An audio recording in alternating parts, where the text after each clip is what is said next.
स्वागत है आपका हमारे YouTube चैनल पे जिसका नाम है गुरुकुल एजुकेशन हब। आज हम इस वीडियो में आपको, जैसा कि हमने वादा किया था कि हम लेखपाल प्रशिक्षण के बारे में आपको जानकारी देंगे, उससे संबंधित वीडियोज़ समय समय पर अपलोड करते रहेंगे।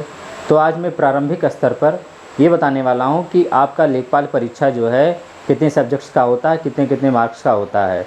जो लास्ट एग्ज़ाम्स हुआ था आपका 2016 में जो भर्ती हुई थी, जो लेखपाल भर्ती हुए थे, उनका जो है किस आधार पे आपका एग्ज़ाम हुआ था वो मैं सब बताने वाला हूँ।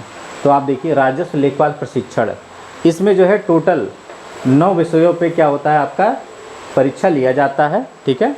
जिसमें से आपके टोटल 7, ये देखिए आप यहाँ से लेकर के ये 7, केवल इसी का आपका ऑन पेपर जो है देना पड़ता है, इसी का जो है आपका एग्ज़ाम होता है। उसके बाद बाकी के ये 2 जो है आपका तहसील स्तर पर सदाचार अनुशासन, सदाचार एवं व्यवहार 18(2) के अंतर्गत जो अंक प्रदत्त होगा उसमें मिलेगा।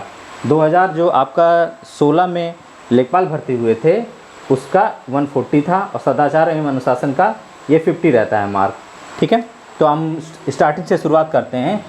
क्षेत्रमिति व अंकगणित, जैसा कि आप नाम से ही स्पष्ट है, इसमें आपको जो लैंड का होता है वो एरिया निकालना बताया जाएगा। इसमें मैथमेटिक्स होती है, एरिया, आपका भुजाएं, ये सब आपको सिखाया जाएगा। इसमें डिटेल में बेसिक चीज़ें होती हैं, इसको ईजिली आप पास कर सकते हैं, इसमें ज़्यादा मेहनत की ज़रूरत नहीं पड़ेगी आपको, ठीक है। उसके बाद आता है अधिनियम एवं प्रक्रिया। इसमें जो है आपका एक्ट होता है, जो धाराएं हैं आपका, उसके बारे में आपका एग्ज़ाम होगा। आप राज्य संहिता पढ़िएगा, उससे जो है आपको धाराएं और उससे कैसे फॉलो करना उसके बारे में आपको जानकारी मिलेगी। उसके बाद आपका थर्ड आता है नियोजन एवं विकास।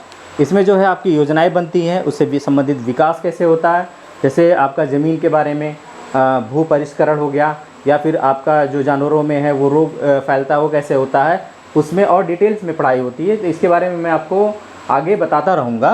तो वो आता है आपका नियोजन एवं विकास में। नेक्स्ट है नियम एवं कर्तव्य, ये इम्पॉर्टेंट है आपका। ये आपका बताता है कि नियम क्या है और आपके कर्तव्य क्या है, किस रूल के तहत आपको कौन सा ऑर्डर देना है, मतलब कौन सा रिपोर्ट करना है आपको।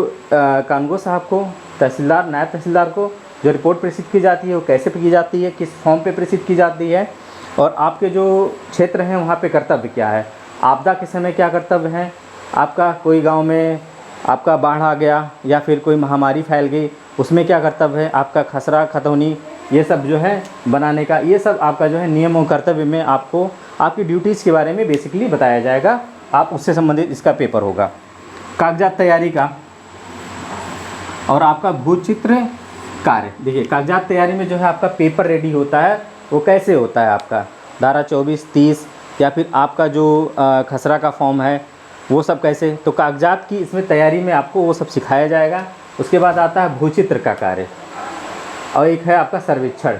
देखिए भूचित्र के कार्य में आपको ट्रेसिंग कैसी की जाती है, मतलब कि आपका जो नक्शा है उसको कैसे ट्रेस किया जाता है, उसकी आउटलाइनिंग कितने आपका मोटाई होती है गाटे की, या फिर जो आपका पूरा गांव का नक्शा है उसकी बाहरी जो चौहद्दी होती है, बॉर्डर होता है, वो कितनी मोटाई का होता है, और उसके जो वो होते हैं मानक होते हैं, पैमाना होता है, वो क्या होता है, वो सब आप इसमें भूचित्र के कार्य में करना सीखेंगे, समझेंगे।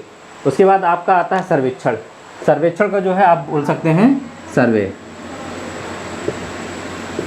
इसमें आपको पैमाइश सीखनी है कि पैमाइश होती कैसे है, आपका जो है ज़मीन समतल है तो कैसी होगी, या फिर टेढ़ी मेढ़ी है तो कैसी होगी, इसमें जो है आपको सर्वेक्षण में सिखाया जाएगा। आपके लिए ये बहुत इंपॉर्टेंट है।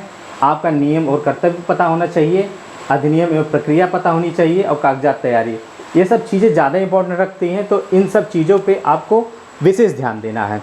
अब मैं आपको बता देता हूँ कि ये जो क्षेत्रमिति व अंकगणित है ये 100 नंबर का आता है पेपर। अधिनियम एवं प्रक्रिया ये भी 100 नंबर का है। नियोजन एवं विकास ये केवल 50 नंबर का आता है।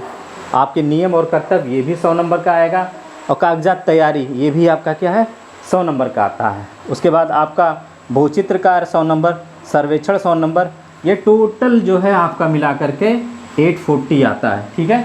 तो आप इजीली जो है इस एग्ज़ाम को पास कर सकते हैं, कोई भी बड़ी प्रॉब्लम वाली बात नहीं है। सब जो है अगर आप रेगुलर हार्ड वर्क करते हैं तो आप जो है इजीली इस एग्ज़ाम को पास कर लेंगे। और मैं आशा करता हूं कि आप हमारे चैनल से बने रहिएगा, और अपने जो नए लेखपाल साथी सेलेक्टेड हुए हैं और उनको इस वीडियो को ज़्यादा से ज़्यादा शेयर करिए, वो हमारे चैनल से जुड़ें, ताकि जो है हम जब इन सब के बारे में स्टेप बाय स्टेप पढ़ाना चालू करेंगे तो वो इसका लाभ उठा करके अपना जो लेखपाल एग्ज़ाम का आपका ट्रेनिंग एग्ज़ाम होता है उसमें उसका फ़ायदा मिलेगा उनको, और ईज़िली जो है वो उस एग्ज़ाम को क्वालिफाई कर पाएंगे। ताकि जो है देखिए, अगर इसमें जो है 3 बार से ज़्यादा फेल हो गए तो आपका जो है नौकरी आपकी जा भी सकती है। तो इसको विशेष रूप से जो है आपको क्लासेस अटेंड करनी है और जानना है। आपके जो वहाँ पे प्रशिक्षण विद्यालय होंगे, जहाँ पे आपको हो सकता है तहसील में मिले या फिर ज़िले पे मिले, तो जहाँ भी आपको मिलता है प्रशिक्षण वहाँ आप करिए। लेकिन साथ ही साथ जो है आप यहाँ पे मैं कुछ अच्छे टिप्स बताऊँगा, तरीके बताऊँगा, तो उसको आप पूरा देखिएगा और हमारे चैनल को ज़्यादा से ज़्यादा शेयर कीजिए, लाइक कीजिए। धन्यवाद दोस्तों।